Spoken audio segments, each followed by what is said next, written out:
नमस्कार मित्रों, आप सभी का स्वागत है। मेरा नाम अपूर्वा है। मेरी शादी एक ऐसे परिवार में हुई थी जहां मेरे पति और मेरे ससुर में अलावा और कोई नहीं रहता था। जब यह रिश्ता हमारे घर आया था तो मेरे माता पिता को बहुत अच्छा लगा था। आजकल कौन नहीं चाहता कि हम कम सदस्य वाले परिवार में अपनी बेटी की शादी हो, लेकिन अफसोस की बात थी कि मेरी शादी गाँव में हुई थी। मैं शहर की पढ़ी लिखी लड़की थी और शहर में ही शादी करना चाहती थी। मेरी इच्छा थी कि मेरी शादी किसी अमीर परिवार के लड़के से हो और मैंने सुना था कि यह लड़का भी अच्छी नौकरी करता है। मुझे बताया गया कि यह लड़का शहर में नौकरी करता है लेकिन वह गांव में रहता है। वह अपनी गाड़ी से सुबह शहर के लिए निकलता है और रात को वापस घर आ जाता है। यह सुनकर मुझे राहत मिली कि मुझे अपने मायके से ज़्यादा दूर नहीं रहना पड़ेगा। लड़का दिखने में बहुत स्मार्ट और पढ़ा लिखा था। उसकी फैमिली में सिर्फ 2 लोग थे, मेरे ससुर और मेरे पति। मेरे पति ने मुझे बताया था कि मेरे ससुर की आंखों की रोशनी लगभग पहले 2 साल जा चुकी थी। उनकी आंखों में मोतिया बिंदु हो गया था और एक वक्त पर इलाज ना होने की वजह से उनकी रोशनी पूरी तरह से चली गई। यह रिश्ता हमारे लिए अच्छा था, इसे ठुकराने का कोई कारण नहीं था, इसलिए मेरी शादी बड़ी सी सरल तरीके से हो गई थी। मैं अपने पति के साथ ससुराल आई कि पहले दिन गांव की सभी औरतों ने मेरा अच्छे से स्वागत किया। मुझे बिठाकर सबने उपहार दिए। मुझे अपने ससुराल की शादी की रस्में बहुत ही अच्छी लगी। मेरे ससुराल ने मेरे ससुर जी का आशीर्वाद लिया और घर के काम करने लगी। वह बहू बेटी का कर मुझे बात बुलाते थे। मेरे ससुर बहुत अच्छे इंसान थे, लेकिन जब भी मैं काम करते हुए उनकी ओर देखती मुझे लगता कि वह मुझे घूर रहे हैं। फिर मुझे याद आता कि वह तो देख ही नहीं सकते। यह ख्याल मुझे बार बार आता, लेकिन फिर मैं भूल जाती कि वह अंधे हैं। हमारे घर के गांव की औरतें आती और थोड़ी देर बातचीत करके जाती। मेरे ससुर का कहना था कि गांव के लोग बहुत ही प्यार और मोहब्बत वाले होते हैं। मेरे ससुर कमरे से बाहर नहीं आते थे और हम दोनों दिन भर अकेले रहते थे। मेरे पति ने मुझे शादी की रात ही समझा दिया था कि मुझे उनके पिता का ख्याल रखना है।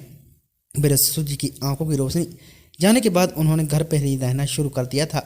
पहले हमारे घर में एक नौकरानी थी जो अब नौकरी छोड़कर जा चुकी थी। तब से घर में काम की परेशानी बढ़ गई थी।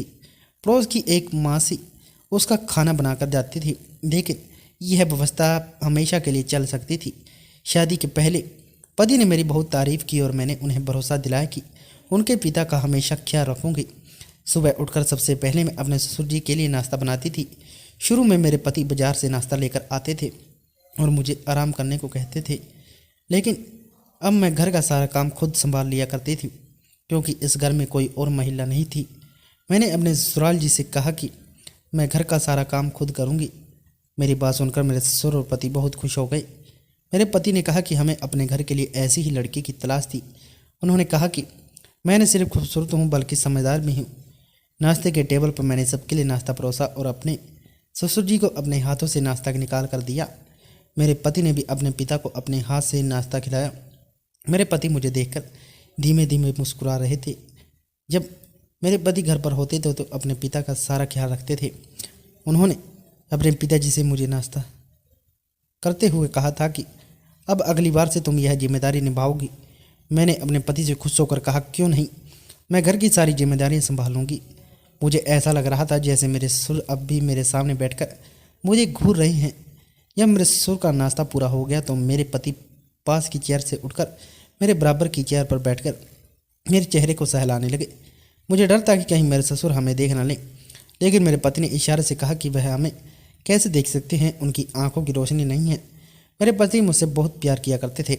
जब मेरे पति घर पर नहीं होते थे तो मैं घर का काम बिना लगता था कि घर में कोई नहीं है और ससुर जी को दिखाई नहीं देता, इसलिए मैं किसी भी हालत में काम कर लेती और ससुर जी के सामने भी आ जाती थी। मेरे बहुत इंसान थे और उनकी आदत ही बहुत अच्छी थी। कभी कभी मुझे बहुत अफसोस होता था कि इतने अच्छे इंसान की आंखों की रोशनी कैसे जा सकती है। मेरे ससुर के चेहरे पर हमेशा मुस्कान रहती। एक बार मेरे पति ने मुझे बताया था कि मेरे पिताजी बहुत ईमानदार इंसान हैं। गांव में कोई भी उन्हें भला बुरा नहीं कह सकता। वह हमेशा लोगों की मदद करते आए हैं और सब लोग उनकी बहुत ज़्यादा इज्जत भी किया करते हैं। दोस्तों, कहानी से आगे बढ़ने से पहले अगर आपने हमारा चैनल नहीं सब्सक्राइब किया है तो जल्दी से आप प्यारे से हाथों से अपना चैनल को सब्सक्राइब कर लिए। चलिए कहानी को शुरुआत करते हैं। मैंने अपने पति से पूछा था कि क्या आपने अपने पिताजी का इलाज नहीं करवाया। मेरे पति ने कहा, उन दिनों मेरी शहर में बहुत महत्वपूर्ण मीटिंग थी, इसलिए मैं कुछ हफ्तों के लिए वहाँ रुका हुआ था। पिताजी नहीं चाहते थे कि वह मुझे अपनी परेशानी बताकर परेशान करें। उन्होंने मुझे कुछ भी नहीं बताया और धीरे धीरे उनकी आंखों की रोशनी चली गई।